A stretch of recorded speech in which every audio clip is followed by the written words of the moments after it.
Welcome to the Wisdom That Breathes channel. Across all our platforms, we try to share wisdom which is relevant and accessible to everyone. But on this particular platform, we go deeper into some of the ancient principles found within the scriptures.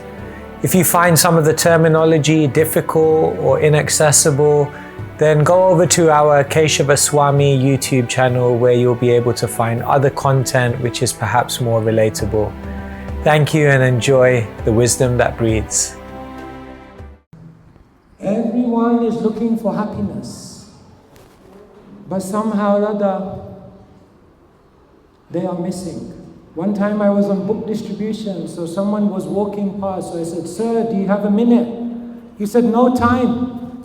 He walked a little further. I said, "I'm a monk." He said, "No time."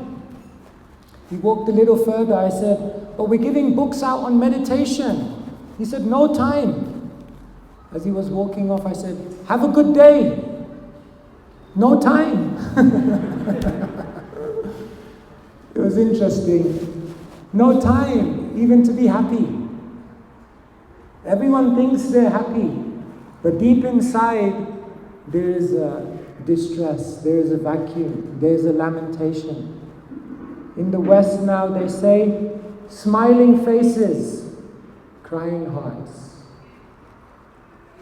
One time I was in a program, so I was talking about how material happiness doesn't. So someone came and he stood up and he said, "I'm happy." I said, "No, you're not." He said, "No, I'm happy." I said, "No, you're not." Then he got really angry. He said, "No, I'm happy." I said, "See, you're not happy. Because if you were happy, you would not get so aggravated. You would not get so agitated." One time a reporter asked Srila Prabhupada, "What is the purpose of life?" Imagine if you ask a sadhu, "What is the purpose of life?" You know what Srila Prabhupada's answer was? He said, "The purpose of life is to enjoy." This is an answer of a sadhu. Prabhupada said the purpose of life is to enjoy, but you don't know how to enjoy, and therefore we've come to show you. So basically most people in this world, dare I say it, even the devotees, even all of us, every single day we are overcome by unhappiness. Some distress, some anxiety, some fear. Even Jiva Goswami confirms it. Because Jiva Goswami looks at the Bhagavad Gita and he says, what's the first thing that Krishna says to Arjuna?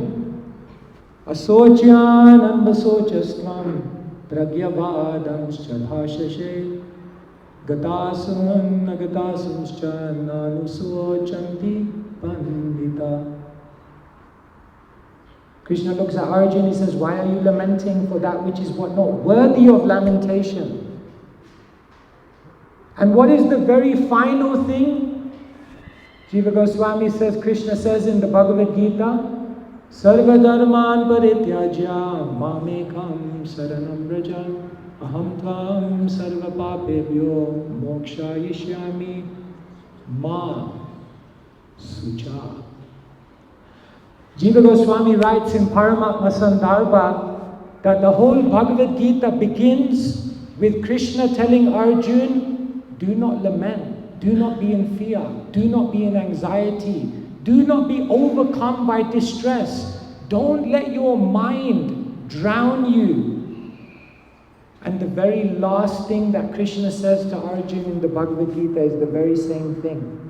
And Jiva Goswami says this proves without a shadow of a doubt that every single person in this world except the self-realized soul is being constantly overcome by some kind of lamentation. They say in the heavens, the predominant spirit is bhoga, enjoyment, svarga. They say in the animal species, the predominant emotion or experience is bhaya, fear. isn't it? Have you ever seen a pigeon? Even when it's eating, it's constantly looking around in fear someone may take. But it's explained that in human life, the predominant emotion is shoka, lamentation, or sucha, lamentation, fear, unhappiness. Because there's some bhoga, but then there's always some fear, some problem which takes it away, and then constantly we're lamenting. So therefore, when the Lord comes as Sri Chaitanya Mahaprabhu, and when accompanied by Sri Chaitanya Mahaprabhu, Lord Nityananda appears in this world, then it's a great blessing. Because when one becomes wise, one will realize that whatever arrangements I try to make for my happiness, whatever arrangements I try to feel some pleasure within myself, no formula will work. I must approach Nityananda, because Nityananda knows how to be happy. No other formula. One time a person came to me, he said, I know the formula. All I need is time, money, and health. I looked at him, I said, when you're young, you have time and health, but you don't have any money. I said, when you're in your middle age, you have money, you have health, you have no time, isn't it? Prabhu was saying this afternoon. No time. And when you're old, plenty of time, plenty of money, overseas bank account in Switzerland, but no health. I said, even if you try to find happiness through time, even that doesn't work. But even if you try that, it will never happen. Mamupedya punarjanma dukhalayam ashashvatam. You can't change, you can't reverse. The world is rubber stamped. Dukhalayam ashashvatam.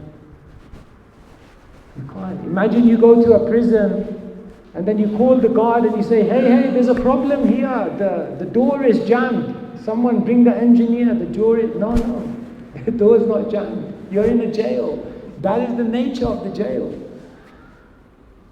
So sometimes we, even as devotees, we think, oh, why so many problems? Why so many difficulties? How can this happen in our life? So many obstacles. But that means we're not reading Bhagavad Gita. Because when you experience those obstacles, it should give you more faith. What Krishna is saying is true. Basically, in this life, there is no solution to problems. But what you can do is get absorbed in Krishna. There's no solution. But there is the opportunity of absorption. And when one gets absorbed in Krishna, then you don't need any solution, because your consciousness has risen to a higher place. Therefore Krishna says to Arjuna, Vishaya vinivartante niraha rasya dehina rasovarjam rasopyasya padam drishva nivartate. You got to rise, you got to go higher, you got to experience something much more profound. And then nothing in this world will shake you. This day is very, very special because Nityananda Prabhu is not just Premananda Sukhi. He's not just the one who is very, very happy because he is experiencing the bliss of love. But Nityananda Prabhu is also the one who is giving that freely without asking for any qualification. One time, His Holiness Jayapataka Maharaj was giving a class, and someone put their hand up and said, Maharaj, how can we get the mercy of Nityananda Prabhu? Jayapataka Maharaj looked at him and he said, how can you get the mercy of Nityananda Prabhu? That's your question? He said, the real question is, how can you escape the mercy of Nityananda Prabhu? That's the question we should be asking. Because Nityananda Prabhu, Patra Patra Vichar Nahi Stan, Je Jane Paye Tane Kare Prema Dhan. He does not consider this place or that place, this qualification or that qualification. Je Jane Paye Kare Prema Dhan. Wherever he goes, he just gives the wealth of love. So Nityananda Prabhu is so kind. Adosha Darshi. We are living in a place in which there are so many faults, isn't it? Kaler dosha nidhe rajan asliye ko mahan guna. Kali Yuga is full of faults. But Nityananda Prabhu is Adosha Darshi. He doesn't see the faults. He just sees the potential. He just sees that in everyone's heart there is the potentiality to love. There's the potentiality to be a pure soul related to Krishna in pastimes of selflessness. And Nityananda Prabhu is just endeavoring to show the way. When Chaitanya Mahaprabhu is teaching Sanatana Goswami, then Chaitanya Mahaprabhu tells a very beautiful story. He says, we are all like sons or daughters of a rich person. And all of us have an inheritance. But we are walking around like a poverty-stricken person, not understanding that there is an inheritance which is available for all of us. So Mahaprabhu is telling this story that you have to find the treasure. But Mahaprabhu says, don't go to the south. Because if you go to the south, then there is the danger of karma kanda, fruitive activity, and you will get sidetracked and miss the treasure. So he said, don't go to the south. He said, if you go to the north, there is the black snake. There's the black snake of impersonal liberation. And you may get sidetracked by impersonalism. Don't go there. Then he says, don't go to the west. Don't go to London. Paschatya Desha. Don't go to the west. He says, because in the west there is speculation, there is doubt, there is constant mental gymnastics, argument and reason. And in all of that mental gymnastics, you'll miss the opportunity. So he says, go to the east. Because in the east, there is the opportunity of bhakti. So Mahaprabhu tells Sanatana Goswami, there is a great treasure. And now you have to go there. So Nityananda Prabhu is the one who is directing you to the treasure. Krishnadas Kaviraj Goswami was overcome by fear, anxiety in his life when the great devotee Miniketana Ram was offended in his home. And that night, Krishnadas Kaviraj Goswami had a dream of Nityananda. And Nityananda Prabhu came to him in a dream.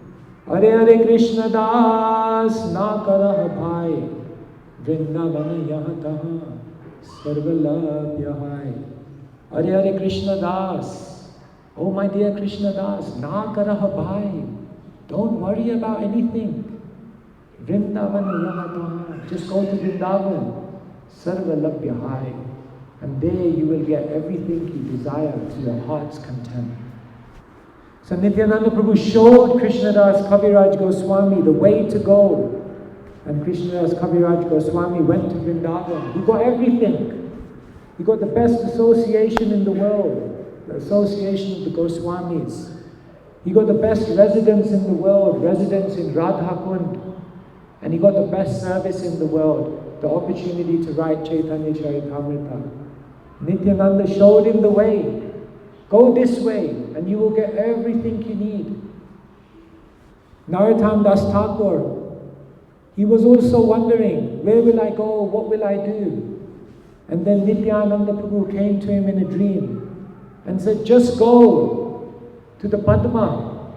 the river Padma, because Gauranga, Chaitanya Dev, he has deposited love, liquid love in the Padma.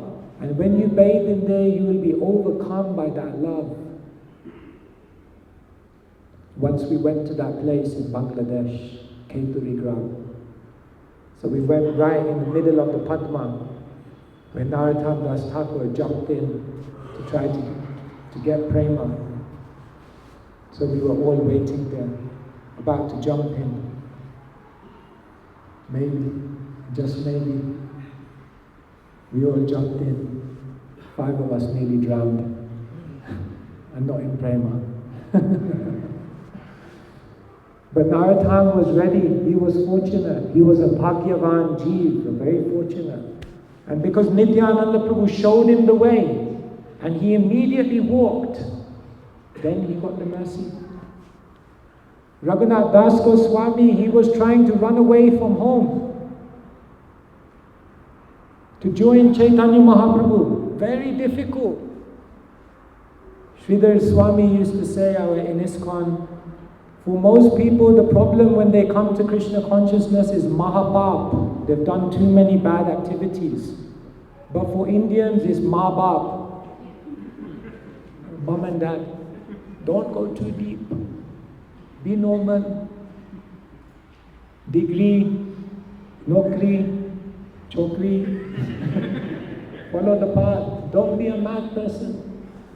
So Raghunath Das Goswami, his parents were not allowing him to go. But then what happened? Raghunath Das Goswami came to Panihati. And there in Panihati, Nityananda Prabhu saw Raghunath Das. He said, hey, come over here. And Nityananda put his foot on Raghunath Das Goswami. And he said, now you will gain release from material life. Do we want release from material life? Do you want release from distress? Do you want release from the constant waves of material nature which drown us and cause us to struggle so much in this world? Nityananda Prabhu can show you the way out. And Nityananda Prabhu represents Akhanda Guru Tattva. He's the complete personification of the Guru. So then what Nityananda Prabhu does is he sends the Guru.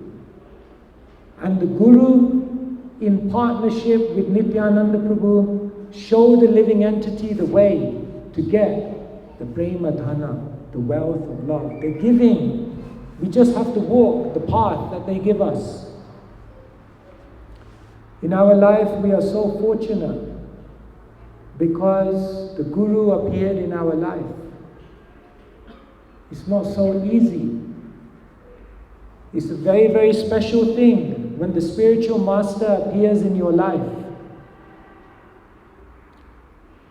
See, Panchatattva are 5, isn't it? 4 of the Panchatattva were already in Navadvip. The only one they were waiting for was who? Nityananda Prabhu. So when Nityananda Prabhu heard that Mahaprabhu has begun the Sankirtan movement, then Nityananda Prabhu came to Nandanacharya Bhavan. If you come out of our Mayapur temple and you go left-hand side, you'll come to that place. So Chaitanya Mahaprabhu was saying some distance away. He could immediately understand Nityananda Prabhu has come. So who did he send to find Nityananda Prabhu? Who were the 2 people that Mahaprabhu sent and said, go and find Nityananda Prabhu? Haridas Thakur, Srivas Thakur. Could they find Nityananda Prabhu? Were they successful? Who is Srivas? Narada Muni. Who is Haridas? Brahma. If you were going to pick 2 individuals who know every corner of this creation, then probably you would pick Brahma and Narada. Because Brahma created the whole universe, and Narada has traveled to every single corner of the universe. You know, like sometimes on a game show they have phone a friend. So if you're lost and you need directions, the two people you would call is Brahma or Narada, because who can know the universe? They can show you any place. But what does Mahaprabhu teach us? Even if you're Brahma, Naraji, and you know every single corner of this universe, still you cannot find Nityananda Prabhu who represents the Guru. You can't find the Guru by your own effort. Only when good fortune arises. Tvamnadan narshito dhatra dushtaram vishtiteshatam kalim sattvaharam pumsham karnadhara ivarnavam. When Sutta Goswami appears in the forest of Naimisharanya, then the sages, they recite this verse and they say, we think we have met your goodness by the will of providence. Just by great fortune, we have come across the Guru. So when Nityananda Prabhu and Nityananda Prabhu's representative, the Guru, they appear in our life, it's a great, great fortune. Because they're showing us the way. Just like they showed the way to Narottam, to Krishnadas Kaviraj, to Raghunath Das Goswami. They're showing us the way. But what's the difference between us and them? The difference is, when Krishnadas Kaviraj Goswami was told to go to Vrindavan, what did he do the very next day? He went to Vrindavan. When Narottam Das Thakur was told to go and bathe in the Padma, what's the very next thing he did? He went to the Padma and he bathed. When Raghunath Das Goswami was told, now you've gained release, go and meet Mahaprabhu, what's the first thing that Raghunath Das Goswami did? He journeyed on foot through all trouble and he went straight to Jagannath Puri. In other words, there was no hesitation. But our problem is that we're hesitating. We're procrastinating. We know the direction. We know where we're meant to go. We know what we're supposed to do. But still, tomorrow. Just now coming. When will you do it? Someday. No. Which day? Someday. No, tell me which day. Monday, Tuesday, Wednesday. Some day is not one of the 7 days in the week. So many excuses. But Raghunath Das Goswami, Krishnadas Kaviraj Goswami, there was no excuse. Because there was no excuse, they walked. And because they walked without hesitation, Ma Sucha, then they got the treasure. So therefore, all the wealth is ready. We just have to be ready to receive it. That is the great opportunity of Krishna consciousness. I'll share one final thing, and then if there's any question, we can take some question. In his diary, Swarup Damodar, who documented all the pastimes of Chaitanya Mahaprabhu, he said the Pancha Tattva each represent a different thing. So he says Sri Chaitanya Mahaprabhu is Rasa Ashraya. He's the complete embodiment of Rasa.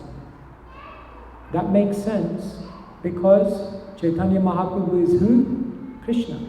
And Krishna is Rasaraj. Krishna tastes all the different relationships. So Chaitanya Mahaprabhu is Rasa Ashraya because he's Rasaraj Krishna with the added taste of experiencing Srimati Radharani's love. Therefore Swarup Damodar says Mahaprabhu Rasa Ashraya. He says Advaita Acharya is Pancharatriki Vidhi Ashraya. He is the complete embodiment of how to worship the Lord with focus and intensity. Because remember, one day he read the Gautamiya Tantra. Tulasi dalamatrena jalasya chulukena va vikrinite swamatmanam bhaktebhyo bhaktavatsala.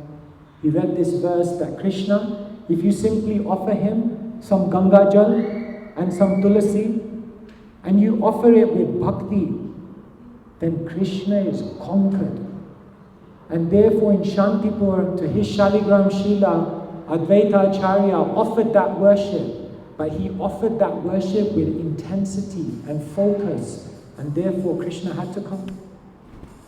So Svayam Damodar says, Advaita Acharya, Pancharatriki Vidhi Ashraya. He teaches us how to worship. Gadada Pandit, Svayam Damodar says, Bhava Ashraya. That makes sense. Because who is Gadada Pandit? Srimati Radharani. And it's said that when prema evolves to its highest point, then it's known as Mahabhav. And Srimati Radharani is the complete embodiment of Mahabhav. And therefore, Gadada Pandit is Bhava Ashraya, the complete embodiment of spiritual, ecstatic emotion. And Srivas Thakur is Shuddha Nam Ashraya. He teaches us how to chant Krishna's names with a level of intensity and absorption and love that causes Krishna to appear. Therefore, in these kirtans in Srivas Angan, so many mystical things happen because of the love with which Srivas Thakur and the assembly of devotees were chanting. So the only question remains now, if Mahaprabhu is Rasa Ashraya, Advaita Acharya is Pancharatriki Vidhi Ashraya, if Gadada Pandit is Bhava Ashraya, and if Srivas Thakur is Shuddhanam Ashraya, then who is Nityananda? Anyone know? Seva Ashraya? Good guess? No? Prema Ashraya. Correct.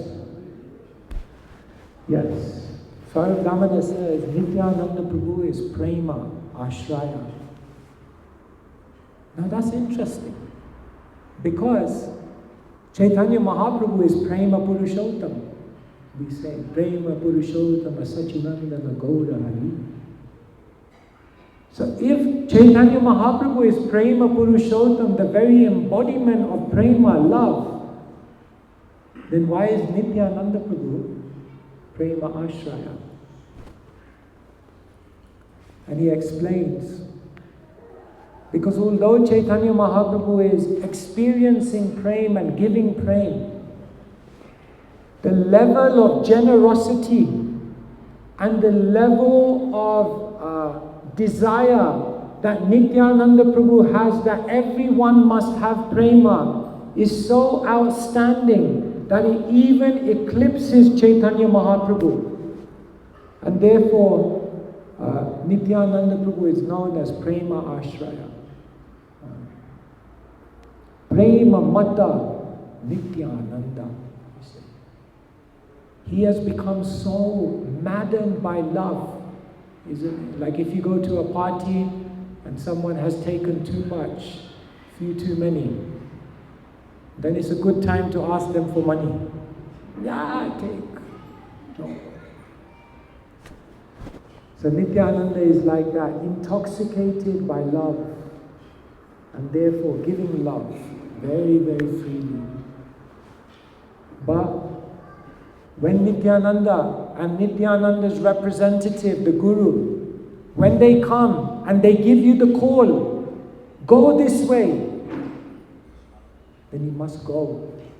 No procrastination, no hesitation, no holding back. If you walk and if you go, then you will go very, very far. Because Nityananda always directs the living entity towards prema. And that is the great opportunity that we have from being connected with Nityananda Prabhu. Shri Nityananda Prabhu ki, Nityananda Trayodashi Mahamahotsava ki, Jai Nitai Gaur Premanande. Thank you very much. Hare Krishna. Do you have time?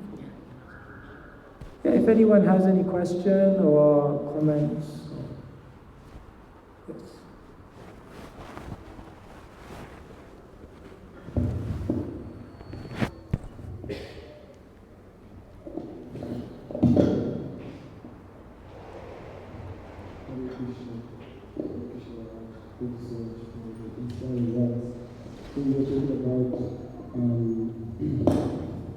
Advaitacharya's intensity in worshiping Krishna.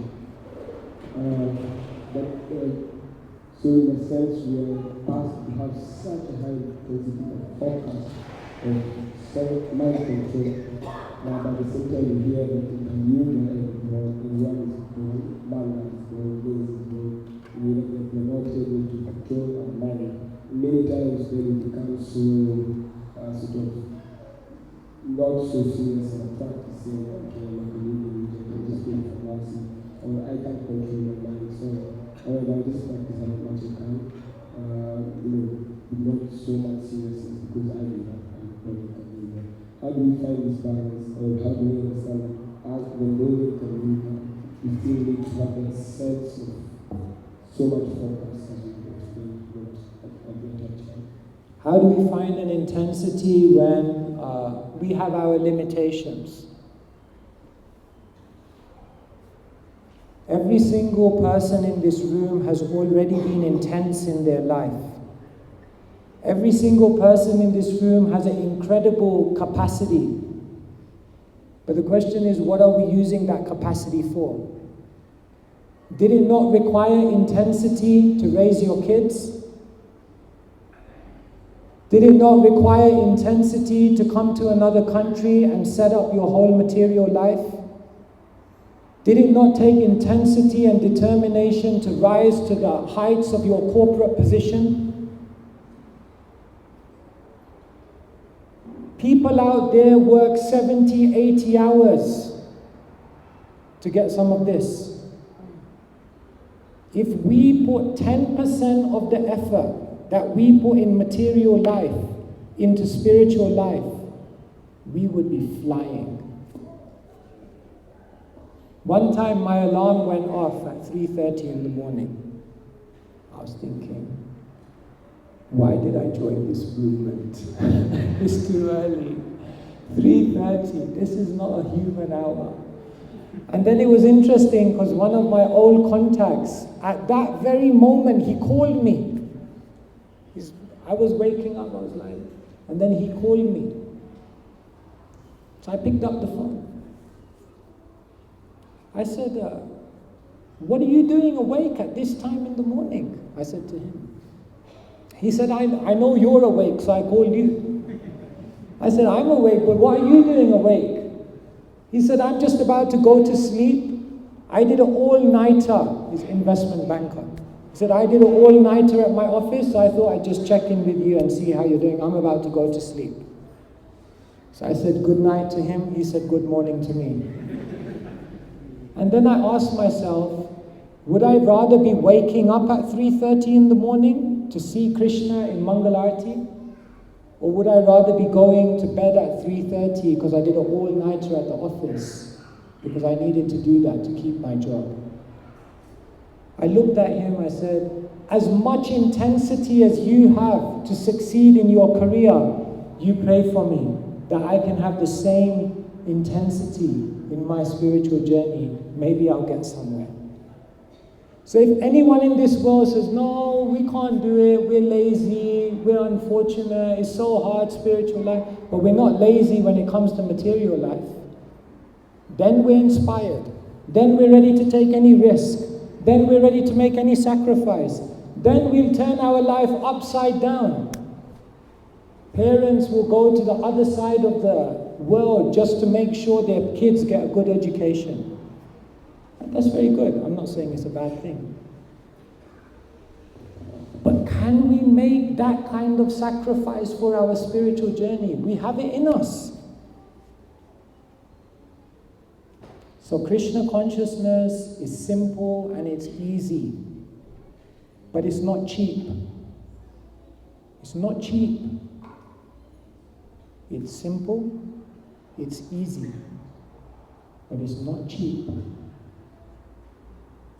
Just like anything in this life required sacrifice, it requires sacrifice. And it's not so bad. Waking up at 3:30 is quite nice after you get the higher taste. So yes, find an intensity that suits your personality so that you can maintain a consistency that will awaken your purity. That is the secret to Krishna consciousness. Because without intensity, we're not going anywhere. Srila Prabhupada said casual means casualty. Casual devotional service, it won't take you much more than getting some pious benefit.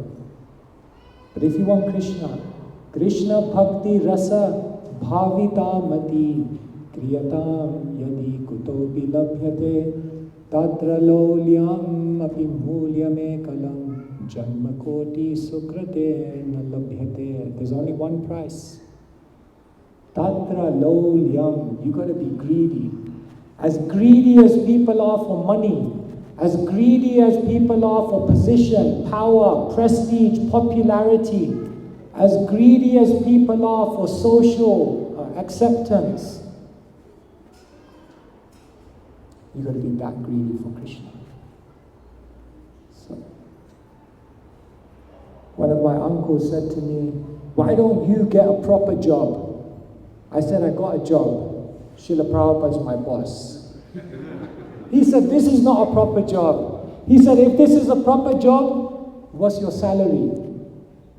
I said, "I don't know about the salary, but the retirement plan is out of this world." So, just as people are greedy, be greedy for Krishna. One time Srila Prabhupada was feeding the pigeons, the ducks, and then he was giving one duck more. So the devotee said, "Prabhupada, why are you giving this duck more?" Prabhupada said, "That duck is quacking louder." So you have to quack loud, greed, intensity. And if you don't become intense for Krishna, ultimately life will make you be intense for something else. You can't survive in this world without intensity. I'm sure many will agree with me. It's a struggle, a better struggle for something higher that can give you eternal benefit and Nityananda, unending, eternal, ever-expanding, spiritual happiness. Hare Krishna.